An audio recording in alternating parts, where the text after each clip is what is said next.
Hello student, मैं doctor जागृति मीना। हम यहाँ पर यूनिट 2 पढ़ रहे हैं और इसमें जो हम टॉपिक पढ़ रहे हैं वो है molecular orbital theory. Molecular orbital theory के 2 लेक्चर हम पढ़ चुके हैं। आज हम इसका 3rd लेक्चर पढ़ेंगे। चलिए स्टार्ट करते हैं।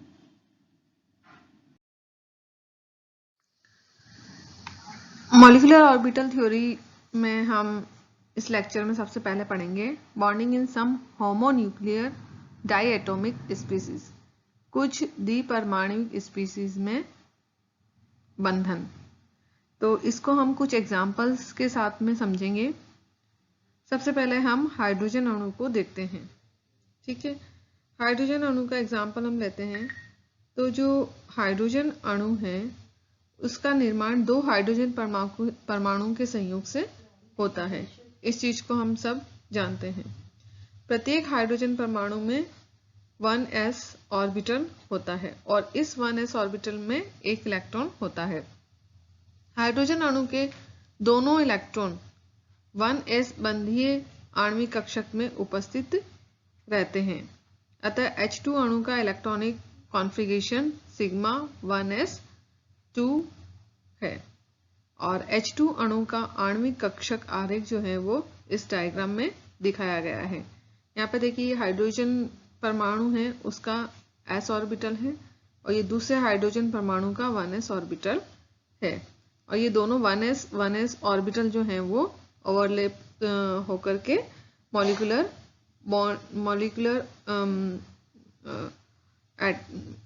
ऑर्बिटल का निर्माण करते हैं। इसमें 2 मॉलिक्यूलर ऑर्बिटल बनते हैं, एंटी बॉन्डिंग और बॉन्डिंग। तो जो 1s के ऑर्बिटल हैं वो दोनों बॉन्डिंग मॉलिक्यूलर ऑर्बिटल में उपस्थित होते हैं। H2 अणु के बंध क्रम की गणना को हम निम्न प्रकार से कर सकते हैं। बंध क्रम means bond order. Bond order कैसे निकालते हैं इसका फॉर्मूला मैंने आपको पहले बताया था, Nb - Na/2।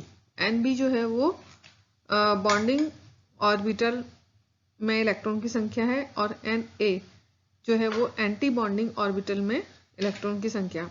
अब यहाँ इस डायग्राम में देखते हैं हम, ये बॉन्डिंग मॉलिक्यूलर ऑर्बिटल है, इसमें इलेक्ट्रॉन कितने हैं 2, तो हमने यहाँ पर 2 लिख दिया। माइनस और एंटी बॉन्डिंग में एक भी इलेक्ट्रॉन नहीं है तो यहाँ 0 लिख दिया, अपॉन 2 इक्वल टू 1। तो जो H2 है उसका बॉन्ड ऑर्डर कितना आया 1। अतः 2 हाइड्रोजन परमाणु एक सहसंयोजक बंध द्वारा एक साथ बंधे या जुड़े हुए रहते हैं। एक बॉन्ड ऑर्डर आया, इसका मतलब है कि हाइड्रोजन अणु में जो 2 हाइड्रोजन परमाणु हैं उनके बीच में एक कोवलेंट बॉन्ड है। H2 अणु की बंध ऊर्जा या बंध वियोजन ऊर्जा बॉन्ड डिसोसिएशन एनर्जी 435.8 किलोजूल पर मोल होती है और इसकी जो बॉन्ड लेंथ होती है वो 74 pm के समान है। क्योंकि H2 अणु में अयुग्मित इलेक्ट्रॉन उपस्थित नहीं है तो इसका मतलब ये अणु कैसा है, ये प्रतिचुंबकीय है क्योंकि इसमें अनपेयर्ड इलेक्ट्रॉन नहीं है। यहाँ पे देखिए डायग्राम में ये दोनों पेयर्ड इलेक्ट्रॉन है और यहाँ पर ये जो एंटी बॉन्डिंग ऑर्बिटल है खाली है। तो देखिए यहाँ पर कोई भी इलेक्ट्रॉन ऐसा नहीं है जो कि अनपेयर्ड हो। इट मीन्स ये प्रतिचुंबकीय होगा। अगर यहाँ पे पेयर्ड इलेक्ट्रॉन होते तो ये अनुचुंबकीय होता। हाइड्रोजन अणु धनायन यानी कि धनावेशित हाइड्रोजन अणु जिसके ऊपर एक पॉजिटिव चार्ज हो H2+। ठीक है, एक इलेक्ट्रॉन रखने वाला हाइड्रोजन परमाणु तथा हाइड्रोजन आयन जिनके पास कोई इलेक्ट्रॉन नहीं है, इन दोनों के संयोग से H2+ का फॉर्मेशन होता है। क्योंकि आयनिक अणु केवल एक इलेक्ट्रॉन रखता है, ये इलेक्ट्रॉन निम्नतम ऊर्जा रखने वाली आणविक कक्षक में उपस्थित रहता है जो कि सिग्मा 1s है। अब H2+ का इलेक्ट्रॉनिक कॉन्फ़िगरेशन क्या हो जाएगा, H2+ का इलेक्ट्रॉनिक कॉन्फ़िगरेशन होगा सिग्मा 1s ब्रैकेट क्लोज 1। इसका बॉन्ड ऑर्डर निकालें हम तो बॉन्ड ऑर्डर इसका होगा हाफ।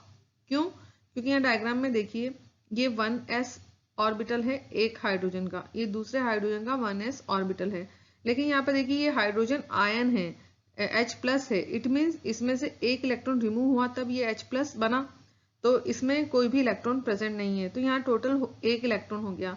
और ये जो 1 इलेक्ट्रॉन है वो बॉन्डिंग ऑर्बिटल में जाएगा, तो ये बॉन्डिंग ऑर्बिटल में जाएगा, इसलिए हमने यहाँ पर 1 लिखा है, माइनस एंटी बॉन्डिंग में 0 है तो 0 लिख दिया, अपॉन 2 इक्वल टू हाफ।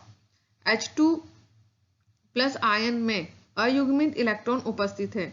अब अयुग्मित इलेक्ट्रॉन यानी कि अनपेयर्ड इलेक्ट्रॉन प्रेजेंट है, तो ये कैसा होगा, ये अनुचुंबकीय होगा, जो कि प्रयोग द्वारा सत्यापित हो चुका है। H2 प्लस की जो बॉन्ड लेंथ है वो 104 pm होगी, और जो बॉन्ड डिसोसिएशन एनर्जी है वो 269 किलोजूल पर मोल होगी। H2 प्लस की बंध लंबाई H2 अणु से ज्यादा है, और इसकी बंध वियोजन ऊर्जा H2 अणु की तुलना में कम है। इसका कारण H2 प्लस का बंध क्रम का मान H2 से कम है। देखिए H2 में जो बॉन्ड ऑर्डर आया था वो 1 आया था, जबकि H2 प्लस आयन के लिए जो बॉन्ड ऑर्डर है वो देखिए यहाँ पे हाफ है, तो बॉन्ड ऑर्डर की वैल्यू कम है।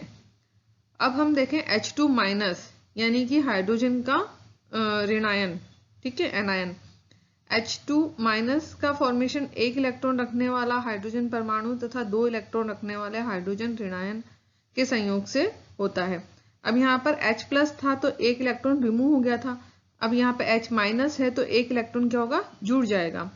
तो इस आयन का जो आणविक कक्षक विन्यास है या इलेक्ट्रॉनिक विन्यास है वो हो जाएगा H2 minus equal to sigma 1s में कितने हो जाएंगे, 2 इलेक्ट्रॉन, और सिग्मा 1s एंटी बॉन्डिंग में कितने हो जाएंगे, 1 इलेक्ट्रॉन। तो यहाँ पे टोटल 3 इलेक्ट्रॉन हो गए। H2 माइनस का बंध ऑर्डर जो निकालेंगे हम, तो वो निकलेगा NB माइनस NA अपॉन 2 से। तो NB यानी कि बॉन्डिंग मॉलिक्यूलर ऑर्बिटल में 2 इलेक्ट्रॉन है और इसमें 1 इलेक्ट्रॉन एंटी बॉन्डिंग में है, तो 2 माइनस 1 अपॉन 2 हो जाएगा, तो हाफ इसका बॉन्ड ऑर्डर आ जाएगा। अब H2 प्लस के समान H2 माइनस आयन का बॉन्ड ऑर्डर भी हाफ है, किंतु H2 minus ion H2 plus की तुलना में कम स्थायी है, ठीक है। H2 माइनस आयन जो है वो कम स्टेबल है। इसका कारण ये है कि इसमें 1 इलेक्ट्रॉन क्या है, विपरीत बंधी आणविक कक्षक में यानी कि एंटी बॉन्डिंग मॉलिक्यूलर ऑर्बिटल में प्रेजेंट है। और मैंने बताया था कि विपरीत बंधी आणविक कक्षक में अगर इलेक्ट्रॉन प्रेजेंट होगा तो वो अणु को जो अस्थायित्व प्रदान करेगा, मतलब उसके कारण अणु जो है वो अस्थायित्व को प्राप्त कर लेगा या अनस्टेबल हो जाएगा, जिसका अस्थायित्व प्रभाव ज्यादा होता है, किसका, एंटी बॉन्डिंग ऑर्बिटल में उपस्थित इलेक्ट्रॉन का।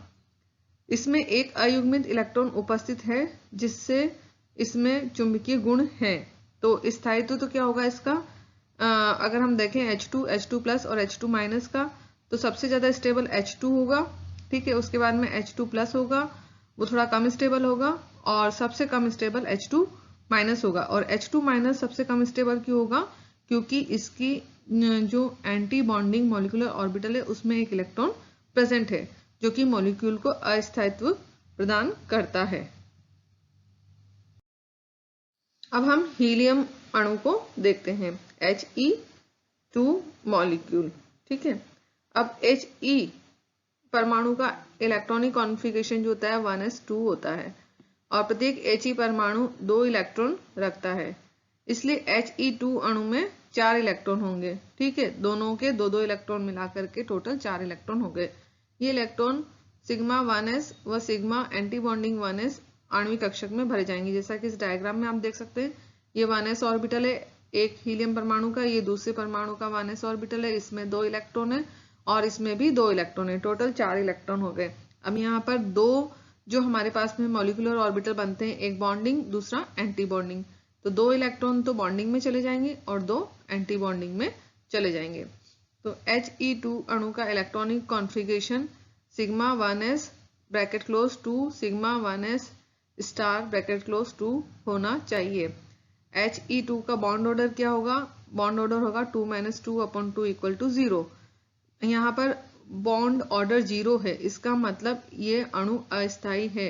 इट मीन्स He2 जो है वो मॉलिक्यूल नहीं बनता है, इसका फॉर्मेशन नहीं होता है। अब He2 प्लस हीलियम अणु आयन की हम बात करते हैं।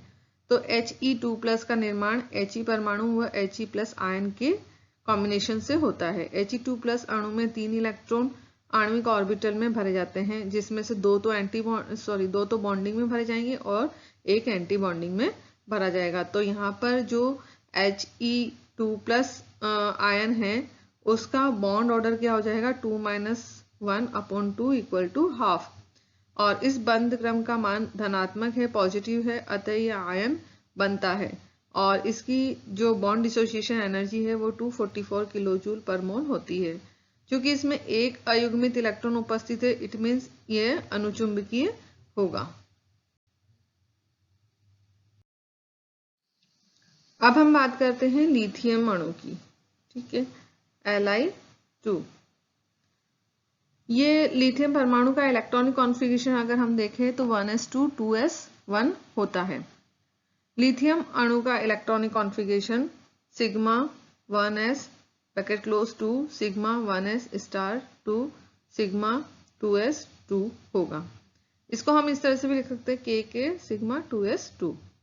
अब हम इस डायग्राम से देखें, ये इसका डायग्राम है लिथियम अणु का आणविक कक्षक आरेख है।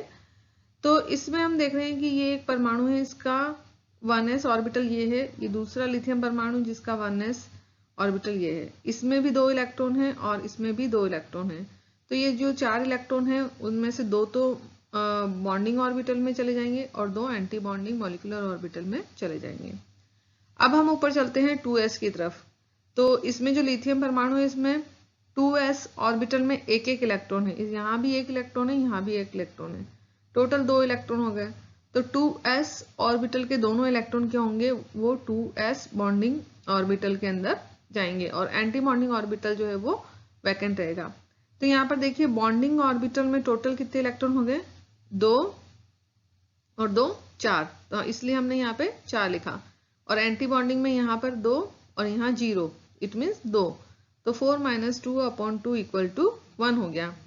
और सभी इलेक्ट्रॉन यहाँ पर युग्मित है, देखिए ये भी पेयर्ड है, ये वाला भी पेयर्ड है और इस ऑर्बिटल में भी दोनों इलेक्ट्रॉन पेयर्ड है, कोई भी यहाँ पर अनपेयर्ड इलेक्ट्रॉन प्रेजेंट नहीं है। तो सभी इलेक्ट्रॉन पेयर्ड है, इसलिए ये कैसा होगा, प्रतिचुंबकीय नेचर को शो करेगा, ये प्रतिचुंबकीय होगा और इसका जो बॉन्ड ऑर्डर है वो 1 होगा। 1 होने के कारण लिथियम अणु का निर्माण पॉसिबल है। वहाँ हीलियम में हमने देखा था उसमें बॉन्ड ऑर्डर 0 आ रहा था, तो 0 का मतलब है कि इस यहाँ पर He2 अणु का फॉर्मेशन नहीं होगा। तो इस लेक्चर में हमने कुछ होमोन्यूक्लियर डायटोमिक मॉलिक्यूल्स के जो हैं डायग्राम्स देखे, उनके एटॉमिक ऑर्बिटल आरेख देखे और उन आरेख से हमने ये भी समझाया कि अगर मॉलिक्यूल में अनपेयर्ड इलेक्ट्रॉन प्रेजेंट है तो उनका चुंबकीय व्यवहार कैसा होगा, सारे इलेक्ट्रॉन अगर पेयर्ड हैं तो उनका चुंबकीय व्यवहार कैसा होगा। साथ ही साथ हमने कुछ इनके आयन्स भी देखे, जैसे हाइड्रोजन का पॉजिटिव आयन, नेगेटिव आयन देखा और हीलियम का आयन देखा हमने और लिथियम परमाणु का हमने आरेख देखा और उसका इलेक्ट्रॉनिक कॉन्फ़िगरेशन देखा। तो ये सब चीज़ें आपको समझ में आ गई होगी और उनके बॉन्ड ऑर्डर निकालना भी हमने इसमें सीखा है। तो बॉन्ड ऑर्डर निकाल करके आप ये समझा सकते हैं कि कौन सा मॉलिक्यूल जो है उसका फॉर्मेशन होगा और किस मॉलिक्यूल का फॉर्मेशन नहीं होगा। और अगर बॉन्ड ऑर्डर हाफ है, अगर बॉन्ड ऑर्डर की वैल्यू हाफ आती है तो वो कम स्टेबल होगा, अगर बॉन्ड ऑर्डर की वैल्यू 1 आती है तो वो ज़्यादा स्टेबल होगा। तो इस तरह से बॉन्ड ऑर्डर की वैल्यू के आधार पर आप स्टेबिलिटी को भी समझा सकते हैं। तो इस लेक्चर में जितनी भी बातें मैंने आपको बताई वो सब आपको अच्छे से आ गई होगी और इसमें से काफ़ी सारे क्वेश्चंस बनते हैं जो कि एग्जाम्स में आते हैं। जैसे स्टेबिलिटी ऑर्डर दे दिया जाता है और फिर पूछा जाता है कि किसकी स्टेबिलिटी कम होगी या किसकी स्टेबिलिटी सबसे ज़्यादा है और क्यों है। तो वाई नॉट वाले क्वेश्चन भी इसके अंदर काफ़ी सारे बनते हैं। तो ये सब चीज़ें आपको समझ में आ गई होगी। Thank you so much.